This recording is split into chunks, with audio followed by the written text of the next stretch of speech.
issue is a Democrat hoax, but with the midterm elections a little more than 10 months away, that may not be a message that many Americans want to hear. Stephen Moore, former economic advisor to President Trump, is with us now to talk about this. So that is a startling number. Consumer confidence worse than when Trump unveiled his tariffs, worse than it was in the throes of the pandemic. How big of a problem is this?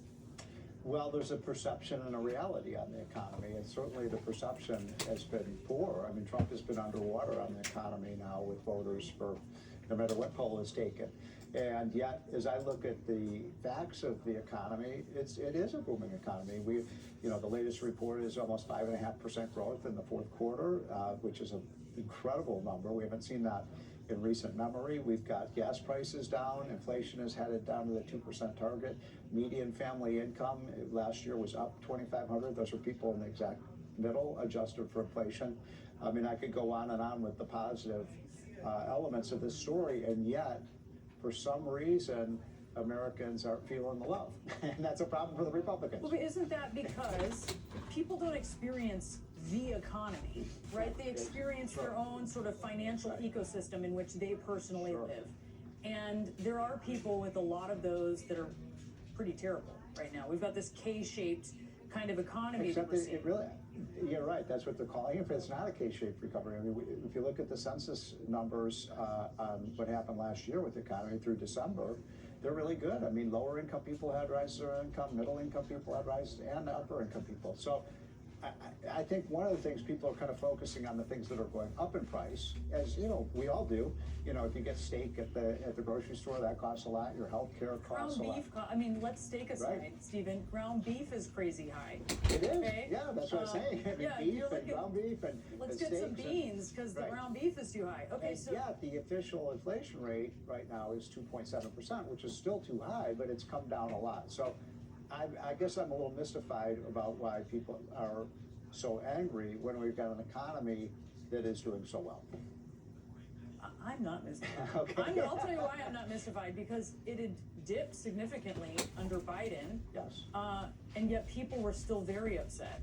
So we've been to this circus before. We know how people experience it. But as a Trump guy, I would just simply say this: if you're mad about the price of groceries, you're mad about the healthcare costs, or if you're mad about the cost of housing and other things, if you look at the objective facts, about 86% of that increase did happen under Biden, not Trump. And so there's a kind of lingering resentment about how much things cost. But guess when that happened? It would happen mostly during the 4 years Biden was president.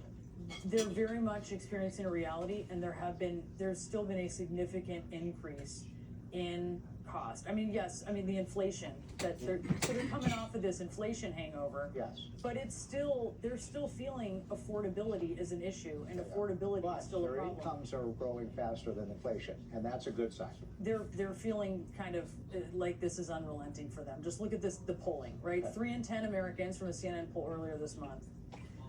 Only 3 in 10 rating the economy positively. 55%. So a majority say Trump's policies have made the economy worse. 64% say he hasn't gone far enough to make everyday goods more affordable. We just had a report about how natural gas is now spiking in the middle of this awful cold snap that we're having. Is the president really focused? I mean, we see him in Iowa, but he's been so focused. Venezuela, Greenland, what are kind of, an unpopular immigration tactics that his folks are taking in Minneapolis. If you were advising the president, would you advise him to kind of get caught trying a little more on the affordability issue? Yeah, and that's why he's going to be speaking in 45 minutes in Iowa, because the affordability issue is central to the country's well-being, but also if Republicans want to win in that midterm, they've got to overcome this perception that things are going in the wrong direction.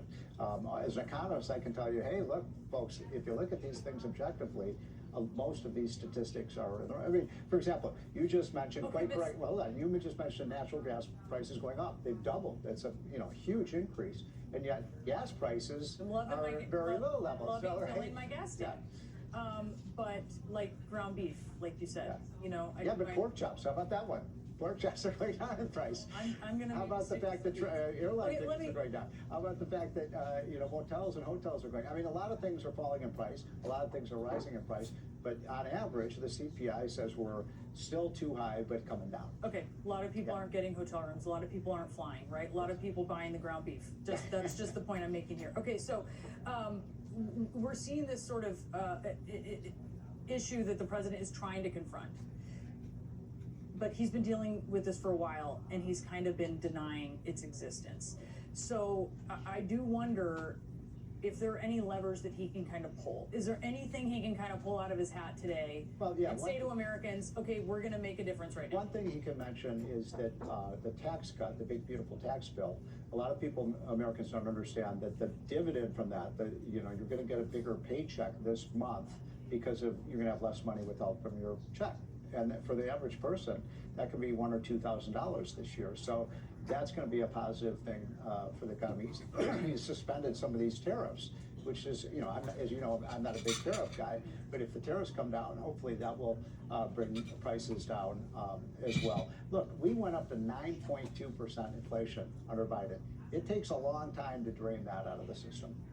Yeah, no one's arguing about that. We also saw what unemployment was because of the pandemic. We were thrown for quite a loop after the pandemic, weren't we? Stephen Moore, thank you so much. Appreciate Yeah. speaking with you. And almost a year after that mid-air collision between an airliner and an Army helicopter, the NTSB is releasing the findings of its investigation. So what went wrong? And is it being fixed so it doesn't happen again? We'll talk about that next. This is something no one